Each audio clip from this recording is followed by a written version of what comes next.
سید عالم صلی اللہ تعالی علیہ وسلم نے فرمایا جس نے ایک دفعہ شراب کو پیا، کتنی دفعہ جی؟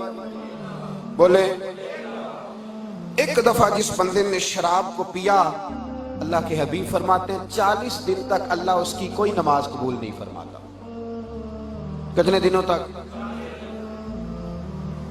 اگر نفل پڑھ کے توبہ کرنی ہو تو کیسے کرے گا؟ اس کی نماز ہی قبول نہیں۔ شرابی، آج حالات یہ ہیں کہ فخر ہو گیا شراب پینا، کہتے ہیں امیروں کا لڑکا، چودھریوں کا لڑکا، مالداروں اور سیٹھوں کا لڑکا، وہ یہ کام نہ کرے، یہ ہلکے پھلکے کام نہ کرے تو پتہ کیسے چلے گا جوان ہو گیا ہے۔ کفر بولتے ہیں لوگ، معاذ اللہ، کفر بولتے ہیں، اللہ تبارک و تعالیٰ سے ڈرتے ہی نہیں۔ سید عالم صلی اللہ علیہ وسلم نے فرمایا 40 دن تک اس کی نماز قبول نہیں۔ آپ پڑھتے نہیں اخباروں میں کہ لوگ تو مر گئے شراب پی کے، زہریلی شراب پی مر گئے، 40 لوگ مر گئے۔ ایک دفعہ جس نے شراب پی 40 دن نماز قبول نہیں۔ میرے نبی پاک صلی اللہ علیہ وسلم کی بارگاہ میں ایک شخص نے عرض کیا، حضور فلاں آدمی شراب پی رہا تھا، شراب پیتے مر گیا۔ اللہ کے حبیب نے فرمایا جب قیامت کے دن قبر سے نکلے گا تو اس کے منہ سے بھی شراب کی بدبو آ رہی ہوگی۔ 40 دن تک نماز ہی قابل قبول نہیں تو اگر تو 40 دنوں میں مر گیا تو بتا تیرا کیا بنے گا؟ ام الخبائث۔ اور میرے نبی پاک نے بندے گنوائے، فرمایا شراب بنانے والا، لانے والا، بیچنے والا، گواہ بننے والا، کاروبار کرنے والا، پینے والا، پلانے والا، جو جگہ دے بیٹھنے کے لیے وہ شخص جسے پتا چلے ناراض نہ ہو، فرمایا جتنے ہیں یہ سارے لعنتی ہیں۔ حضور کس طرح کے؟ فرمایا خدا کی بھی لعنت، فرشتوں کی لعنت، میری بھی لعنت۔ اتنا تو شرابی کی عبادت قابل قبول۔ آگے چلیے، میرے نبی پاک صلی اللہ علیہ وسلم نے فرمایا، اور یہ حدیث جو عرض کرنے جا رہا ہوں یہ حدیث پاک صحیح مسلم میں موجود ہے۔ کس کتاب میں ہے جی؟ نبی پاک صلی اللہ علیہ وسلم نے فرمایا جو کسی نجومی کے پاس گیا اور جا کر کسی بات کے بارے میں سوال کیا، اس کی بھی 40 دن تک نماز قبول نہیں ہوگی۔ نجومی کو ہاتھ دکھاتے پھرتے ہیں لوگ، ہاتھ دکھاتے ہیں، یہ میری لکیریں کیا کہتی ہیں؟ بڑے بڑے سیانے سمجھدار بندے سویرے اٹھ کے اخبار میں ستاروں کی گردش پوچھتے ہیں، نجومیوں سے پوچھتے ہیں۔ بہت سارے لوگ میرے پاس بعض اوقات بعض بزرگ آتے ہیں، کہتے ہیں جی میں حساب لگوانے آیا ہوں۔ تو میں کہتا ہوں جی میرا تو اپنا کوئی پتہ نہیں حساب کتاب کا، میں تو اپنا نہیں لگایا کبھی، آپ کا کیسے سا؟ میں نے کچھ دن پہلے عرض کیا تھا کہ چیز استخارہ ہے جس کی شریعت میں گنجائش ہے، یہ حساب کیا ہے؟ حساب کیا ہے؟ حساب کتاب لگوانا ہے، کس بات کا حساب کتاب؟ حساب کتاب تو اللہ رسول کے والے ہیں، وہ جو ہمارے ساتھ سلوک کر دیں وہی حساب ہمارے لیے اچھا ہے۔ فرمایا جس نے نجومی کو ہاتھ دکھایا، نجومی کے پاس گیا، نجومی کی بات پر اعتبار کیا، اس شخص کی 40 دن تک کوئی نماز قابل قبول ہوتی نہیں۔ ہمارے ہاں لوگوں نے تو ہم مات گھڑ لیے تو عمل برباد ہو جاتا ہے۔ بچیں، استخارے کی گنجائش ہے، بزرگ کوئی بشارت دے دیں، خوشخبری دے دیں، کوئی دعا کر دیں، اور وہ بھی جب بشارت دیں گے تو علم کلی سے نہیں دیں گے، وہ کہیں گے کہ مجھے امید ہے اللہ تیرے ساتھ یہ والا معاملہ کرے گا، ان لفظوں کے ساتھ۔ تو نجومی کے پاس جانے والے کے بارے میں فرمایا کہ اس کے بھی اعمال برباد ہوتے ہیں۔ اب ذرا سنیے بات، حضور نے 3 لوگوں کی بات بیان کی۔ کتنے لوگ جی؟ فرمایا 3 لوگ ایسے ہیں جن کی اللہ تبارک و تعالیٰ کوئی نماز قبول نہیں کرتا، اور لفظ یہ ہے کہ وہ اللہ اکبر کہہ کے نیت باندھتے ہیں تو ان کی جو عبادت ہے وہ کانوں تک جاتی ہے، کانوں سے اوپر نہیں جاتی۔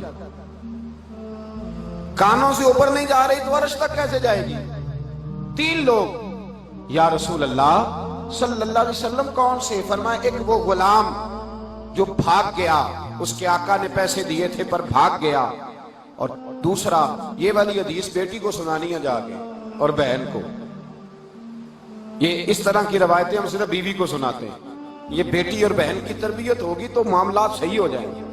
نبی کریم صلی اللہ علیہ وسلم نے فرمایا بھاگے ہوئے غلام کی اللہ عبادت قبول، اور فرمایا وہ عورت جس نے رات اس حال میں گزاری، جامع ترمذی کے لفظ ہیں، جس بی بی نے اس حال میں رات گزاری، عورتیں سنیں، دل اور روح اور کان کھول کر سنیں، جس عورت نے اس حال میں رات گزاری کہ اس کا خامد اس سے ناراض تھا، فرمایا اللہ اس کی کوئی عبادت قبول نہیں فرماتا، کوئی عبادت قبول نہیں کرتا۔ نماز پڑھے جا رہا ہے، عبادت کیے جا رہا ہے، یہ سوچ ہی نہیں رہا کہ میرا عمل قابل قبول ہے بھی کہ نہیں، اور آگے بھی چلیے، میرے نبی پاک سید عالم صلی اللہ تعالی علیہ وآلہ وسلم نے ارشاد فرمایا، حضور نے فرمایا یاد رکھو وہ امام جو لوگوں کو امامت کرائے اور لوگ اس کے پیچھے نماز پڑھنا پسند نہ کریں، امامت کرائے پر لوگ اس کے پیچھے نماز پڑھنے کو محبوب، ایسے ہم نے لوگ دیکھے ہیں، زبردستی ہے، کچھ سیاست حائل ہو گئی ہے، کچھ ایسا دو چار بڑے لوگوں کو اپنے ساتھ ملایا کہ قابض ہے مسجد پر۔ فرمایا ایسا امام جو نماز پڑھائے اور لوگ اس کے پیچھے نماز پڑھنے کو تیار کراہت کریں، اس شخص کی اپنی نماز قبول نہیں ہوتی۔ کیا خوبصورت بات کہی حضرت بایزید بسطامی نے، آپ فرمانے لگے علم پر عمل کر، او عالم تو علم پر عمل کر، تجھے لوگوں کو کہنا نہیں پڑے گا۔ فرمایا تو کسی جنگل میں بھی جا کے بیٹھ جائے گا تو اللہ کی مخلوق کے دل اللہ تیری طرف پھیر دے گا، تو علم پر عمل کر، لوگ دور دور سے آئیں گے، لیکن زبردستی امامت کرانا، زبردستی مسلط ہونا، اس کو میرے رسول پاک صلی اللہ علیہ وسلم نے فرمایا اس کی کوئی عبادت بھی قابل قبول۔ اچھا جی آگے چلیے، نیک عمل کر لیا، کسی بندے نے نماز پڑھ لی، روزہ رکھا، عبادت کی، صدقہ دیا، پھر اس نے دکھایا، ریاکاری کی، اس شخص کا عمل برباد ہو گیا۔ بڑا اچھا تھا، بڑی اچھی نماز تھی، اچھا روزہ تھا، عبادت تھی، لیکن جب اس نے بتلا دیا اس کا وہ عمل اب ضائع ہو گیا۔ رسول پاک صلی اللہ تعالی علیہ وسلم نے فرمایا قیامت کے دن اللہ ریاکار سے فرمائے گا کہ اسی سے جا کے اجر لے جس کو دکھانے کے لیے عمل کرتا تھا، میرے لیے تو نے کیا ہی نہیں، اس سے جا کے اجر لے۔ کتنی زیادتی والی بات ہے کہ انسان نماز اللہ کی پڑھے اور سنائے کس کو؟ بندوں کو۔ اجر کس نے دینا ہے؟ زور سے بولیے، سارے بولیے، کس نے اجر دینا ہے؟ تو اس کو بتا جس نے اجر دینا ہے، بندوں کو بتا رہا ہے، بندوں کو تو ذکر کر رہا ہے۔ نبی پاک صلی اللہ علیہ وسلم شہداء احد کے مزاروں پہ کھڑے تھے تو حضور نے فرمایا مجھے غم نہیں، میری امت شرک نہیں کرے گی، ہاں شرک اصغر کرے گی۔ حضور وہ کیا ہے؟ فرمایا ریاکاری، دکھاوا، تصنع، بناوٹ۔ صدقہ دینا تو دکھا کے، نام لو میرا، بلندی کرو میری۔ اب تو میں نے دیکھا ہے مسجدوں میں لوگوں نے چارٹ لگوائے، نام لکھے جاتے، کہاں گئے وہ لوگ؟ سیدھے ہاتھ سے دینا ہے اور الٹے کو خبر نہ ہو۔ تو میرے بھائی ریاکار شخص کی کوئی عبادت قابل قبول، بولیے قابل قبول۔ ایک اور بات کرنے لگا ہوں، جس آدمی کی زبان بے قابو رہتی ہے اس کی بھی عبادت قابل قبول نہیں۔ بے قابو زبان ہے جس کی، وہ بھی شخص اپنی عبادتوں کو ضائع کر لیتا ہے۔ جس کو شوق ہے ہر بات پہ تبصرہ کرنے کا، ناراض تو نہیں ہو گیا آپ لوگ؟ ویسے ہے نا شوق لوگوں کو، نعت خواں پہ بھی تبصرہ کرنا ہے، قاری صاحب پہ بھی کرنا ہے، امام صاحب پہ بھی کرنا ہے، خطیب صاحب پہ بھی کرنا ہے، جس شخص کی بات سن کے آ رہے ہیں اس پہ بھی کرنا ہے، مکمل تبصرہ کرنا ہے، اپنی رائے کا اظہار کرنا ہے مکمل۔ جس کی زبان بے قابو ہوتی ہے اس کا کوئی عمل قابل قبول۔ سنیں حدیث پاک، میرے نبی پاک صلی اللہ علیہ وسلم نے فرمایا ایک شخص نماز پڑھ کے نکلا، عبادت کر کے نکلا، بنی اسرائیل کا ریاضت کر کے نکلا، عبادت گزار تھا، حاجی صاحب تھے، نمازی صاحب تھے، علامہ صاحب تھے، پیر صاحب تھے، قاری صاحب تھے، عبادت کر کے نکلے تو سامنے سے ایک گناہگار جا رہا تھا، اس کو دیکھ کے کہنے لگے اس بندے کو اللہ جنت نہیں دے گا، جہنم میں ڈالے گا۔ اللہ پاک نے اس وقت کے نبی کو وحی فرمائی کہ اس سے پوچھو تو کون ہوتا ہے میری رحمت کے فیصلے کرنے والا؟ تو کون ہوتا ہے کسی بندے کے بارے میں یہ بات کرنے والا؟ تو عبادت گزار ہو کہ میں نے بہت سارے لوگ دیکھے ہیں 4 دن میری طرح پگڑی باندھ لی اور 4 دن مسجد کی حاضری ہونے لگی تو باقی سارے ان کی نظر میں گناہگار ہو گئے، باقی سارے غلط ہو گئے، سارے برے رہ گئے ان کی نظر میں۔ میرے اعلیٰ حضرت فرماتے ہیں گناہ سے زیادہ نیکی کا تکبر خطرناک ہوتا ہے۔ آدمی تکبر میں مبتلا ہو جائے کہ میں بہت عمدہ ہوں باقی سارے برے، کہنے لگا اسے اللہ نہیں بخشے گا۔ تو رب کریم نے نبی کو وہی فرمایا اسے کہو تو کون ہوتا ہے میری رحمت کے فیصلے کرنے والا؟ سن، اس کو میں نے بخش دیا ہے اور تیرے لیے جہنم کا فیصلہ کر دیا ہے۔ بے قابو زبان، بے ترتیب گفتگو ہماری، اسی لیے میرے نبی پاک صلی اللہ تعالی علیہ وسلم نے فرمایا اگر تم شہد کے اندر سرکہ ڈال دو گے تو کیفیت بدل جائے گی، سرکے کی کیفیت بدل جائے گی۔ فرمایا اسی طرح اگر تم نے بری بات کر دی بد اخلاقی کا مظاہرہ کر دیا تو جو عمل تم نے کیا ہوگا تمہارا ضائع ہو جائے گا. کسی کا دل توڑ کے، کسی کو رسوا کر کے، کسی آدمی پر طنز کر کے، تنقید کر کے. لوگ تو ڈرا کرتے تھے، کہتے تھے پتہ نہیں اللہ تبارک و تعالیٰ کو میری بات قبول ہے کہ نہیں. ہم اپنا عمل ضائع کر بیٹھتے ہیں. سنیے، صحیح مسلم میں حدیث ہے، گویا حضور نے ہمیں یہ بتلایا ہے کہ عمل اس کا قبول ہے جس کا دل بھی صاف ہے. کیا چیز صاف ہے جی؟ بولیں. بندے نا چہرہ دیکھتے ہیں، اللہ دل دیکھتا ہے. صاف ہے کہ گدلا ہے، صاف ہے کہ میلا کچیلا ہے. نبی پاک صلی اللہ تعالی علیہ وسلم نے فرمایا، صحیح مسلم کے لفظ ہیں، فرمایا سوموار اور جمعرات کے دن. آج کا دن ہے؟ جنہوں نہیں پتا نہ صرف ہو نہ بولے، جنہوں پتا ہے وہ ضرور دس ہے. تہاڈی مہربانی کی دیہڑا جی اج؟ چلو شکر ہے، مجھے یہ تو احساس ہوا کہ آپ کو جمعرات کا پتہ ہے. اب مجھے امید لگ گئی ہے کہ آپ کو یہ بھی پتا ہوگا کہ رات 27ویں ہے.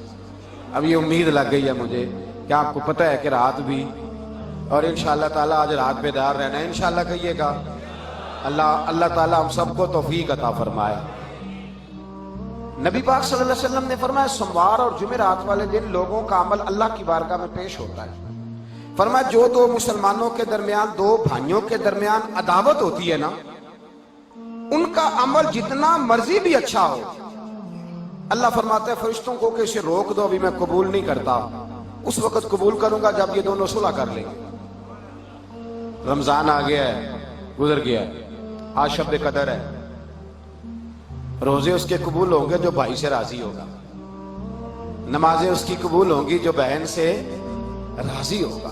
قدورتیں، نفرتیں، عداوتیں، ان سب سمیت اتنا میلا کچیلا دل لے کے بارگاہ خداوندی میں حاضر ہو جائیں تو یہ اصول دوستی کے خلاف ہے، یہ معیار عبادت کے خلاف ہے، یہ اللہ تبارک و تعالیٰ اور اس کے محبوب کی تعلیمات اور اسلام کے حسن کے خلاف ہے. اگر نمازیں بخشوانی ہے تو جبر کرو اپنے اوپر، اگر روزے قبول کرانے ہیں تو جبر کرو. اور یہ تو ساری باتیں اپنی جگہ رہی. میں کہتا ہوں اگر خدا رسول کو راضی کرنا ہے تو اپنے اوپر جبر کرو. آج 27ویں شروع ہونے سے پہلے ٹیلی فون کرو اس کو جو ناراض ہے، اور سن لو میرے نبی پاک کا فرمان. حضور نے فرمایا اگر تم معافی مانگے گا تو رب تیری عزت گھٹائے گا نہیں بڑھا دے گا. تو جب نبی پاک نے کہا ہے بڑھا دے گا تو کیسے کہتا ہے میری کم ہو جائے گی؟ تو کیسے کہتا ہے میں ہی ٹیلی فون کروں؟ آج ارادہ کر لو، جمعرات بھی ہے، رمضان بھی ہے، آج ٹیلی فون کرنا ہے. روکتے رہے ساری دنیا، آج بھائی سے ملنا ہے، جس سے ناراضگی ہے آج اس سے رابطہ کرنا ہے. اور کہنا تیرے لیے نہیں، اس رسول کے لیے جس نے مجھے کہا ہے کہ تو اپنے بھائی کے لیے جھک جا، اللہ تیری عزت میں اضافہ کر دے. اللہ کی رضا کے لیے تو عاجزی کر. عمل اس کا قابل قبول ہوگا جس کے دل میں قدورت. اور حضور نے فرمایا شب قدر کی رات بھی اللہ اس کو نہیں بخشے گا جس کے دل میں کینہ ہوگا، عداوت ہوگی، نفرت ہوگی. اس لیے میرے بھائی ایک کام یہ کریں. اور پھر اس آدمی کا بھی عمل ضائع ہو جاتا ہے جو جتلا دیتا ہے. کیا کرتا ہے؟ یا ایھا الذین آمنوا لا تبطلوا صدقاتکم بالمن والعذا. اللہ قرآن مجید میں فرماتے ہیں اے ایمان والو، احسان جتلا کر اور تکلیف دے کر اپنے صدقے ضائع نہ کرو. احسان جتلا کر، اور یوں تو ہر ایک کو شیطان سے ڈر لگتا ہے، اور مجھ کو کچھ انسان سے ڈر لگتا ہے، اور جس کی ہر بات میں پوشیدہ ہو نشتر کی چبھن، ایسے ہر صاحب احسان سے ڈر لگتا ہے. لوگ فکرہ کہتے ہیں تو روح تڑپا جاتے ہیں. ایک دفعہ کھلایا ہوا کھانا بھی لوگ بتلاتے ہیں، نیکی کر کے اس کا ذکر کرتے ہیں. ایک بھائی ناراض تھا تو میرے پاس آیا، کہنے لگا میں نے بڑی نیکیاں کی، فلاں کیا فلاں کیا فلاں کیا فلاں کیا. میں نے کہا بس کر دے، اب کہہ دیا نا، آج کے بعد نہ کہنا. اس لیے کہ جب بتا لی تو پھر گئی، جب نیکی بتلا لی تو پھر کس کے لیے کی تھی؟ بولے تو بندے پر احسان کس بات کا ہے؟ کیوں جتلایا؟ کیوں بتلایا؟ کیوں ایسا کام کیا؟ حضرت سیدنا ذوالنون مصری رحمت اللہ علیہ، ان کا پڑوسی شرابی تھا. اس زمانے میں بادشاہ نے، کوتوال شہر نے پابندی لگائی تھی کہ اگر شرابی پکڑا جائے گا تو اتنے پیسے دے گا تو اسے چھوڑا جائے گا. حضرت ذوالنون مصری رحمت اللہ تعالی علیہ کے اس پڑوسی کو پولیس پکڑ کے لے گئی. آپ کو پتہ چل گیا کہ پکڑ کے لے گئی ہے، آپ کو بھی ستایا کرتا تھا، دخل اندازی کرتا تھا، پھر آپ کو خبر ملی کہ توبہ کر گیا ہے، روتا ہے کہ ایک دفعہ میں آزاد ہو جاؤں، دوبارہ شراب نہیں پیوں گا، تڑپتا ہے۔ حضرت ذوالنون مصری رحمت اللہ تعالی علیہ کو خبر آئی کہ روتا بہت ہے پر اس کے پاس پیسے کوئی نہیں اب جرمانہ دینے کے۔ حضرت نے جو قانون تھا اس حساب سے جرمانہ بھیجا، پر بھیجا کسی اور کے ہاتھ۔ کوئی بیٹھا ہوا مجھے دور دعا دیتا ہے، میں ڈوبتا ہوں سمندر اچھال دیتا ہے، یہ رنگ ہے نیکی کا۔ جرمانہ بھیجا کوتوالے شہر کو، کوتوالے شہر نے تحقیق کی تو پتہ چلا حضرت ذوالنون مصری ہیں۔ آپ نے فرمایا میرا نام ساری زندگی ظاہر نہ کرنا، خبردار، اس کو پتہ نہ چلے کہ میں نے چھڑوایا ہے۔ وہ باہر آیا اور باہر آ کے حضرت کا مرید ہو گیا، آپ کی خدمت میں آنے لگا، درس و تدریس، ذکر، فکر، عبادت، روحانیت کی منازل طے کرنے لگا۔ ساری زندگی ڈھونڈتا رہا کہ میرا محسن مجھے مل جائے۔ کہتا اتفاق کی بات یہ ہے کہ جب میں باہر آیا جیل سے تو وہ کوتوالے شہر SHO بھی تبدیل ہو گیا، کہیں اور چلا گیا۔ ایک زمانے کے بعد 23 سال بیت گئے، مجھے وہ مل گیا، میں اس کے پیروں میں گرا، میں نے کہا صاحب میرا محسن تو بتا دو، میرا دل کرتا تھا میں زندگی اس کے دروازے پہ گزار دوں، شکریہ ہی نہیں ادا کر سکا، بتاؤ تو صحیح۔ فرماتے ہیں وہ کوتوالے شہر کہنے لگا تیرا محسن تو تیری بغل میں رہتا ہے، مجھے اس نے پابند کیا تھا پر تیرے منت کرنے تیری بغل میں۔ کہا کون؟ کہنے لگے حضرت ذوالنون مصری رحمت اللہ علیہ، انہوں نے تجھے چھڑوایا تھا۔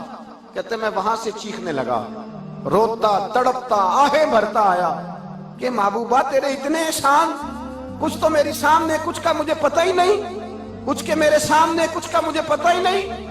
حضرت جناب سیدنا آل رسول ماہ ربی رحمت اللہ تعالی علیہ فرمایا کرتے تھے ایک تو میرے شیخ کا مجھ پر احسان وہ ہے جس کا دنیا کو پتہ ہے، وہ یہ ہے کہ اس نے مجھے تبلیغ کی، دین سکھایا، اور ایک احسان اس کا وہ ہے کہ وہ جب بھی ہاتھ اٹھاتا ہے تو میرے لیے خیر مانگتا ہے۔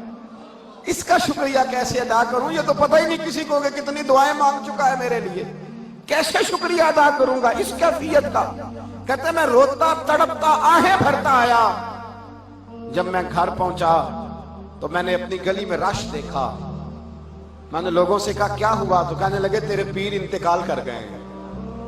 کہتے ہیں وہ چارپائی پہ لیٹے تھے، میں لیٹے لیٹے ان کے وجود پہ لیٹ گیا، اور جب میں نے ان کے سینے پہ سر رکھا تو میں نے کہا محبوبہ تو میرا پیر تھا، مجھے آج پتہ چلا ہے کہ میری بنیاد بھی آپ ہی تھے، مجھے نوازا بھی اور آج شکریہ ادا کرنے کا موقع آیا تو رخصت ہو گئے۔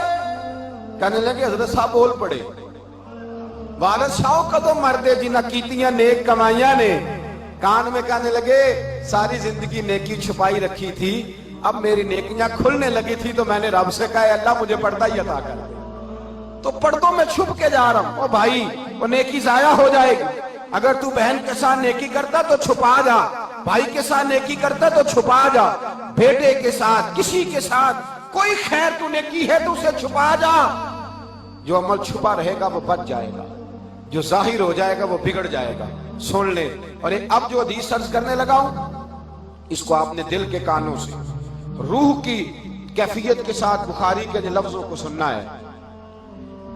نبی پاک صلی اللہ تعالی علیہ وآلہ وسلم کے صحابی ارشاد فرماتے ہیں کہ سید عالم صلی اللہ علیہ وسلم نے فرمایا، روایت حضرت ثوبان بن مالک رضی اللہ تعالی عنہ سے، حضور صلی اللہ علیہ وسلم نے فرمایا کچھ لوگ ایسے ہوں گے جو قیامت کے دن تہامہ پہاڑ کے برابر نیکیاں لائیں گے۔ کتنی؟ بہت بڑا پہاڑ تھا، پہاڑ کے برابر نیکیاں، لیکن فرمایا جب وہ نیکیاں لائیں گے تو اللہ پاک کی بارگاہ میں ان کی نیکیاں اس طرح اڑ جائیں گی جس طرح ہوا کے اندر چھوٹے چھوٹے خاک کے ٹکڑے اڑا کرتے ہیں، ضائع ہو گئی نیکیاں۔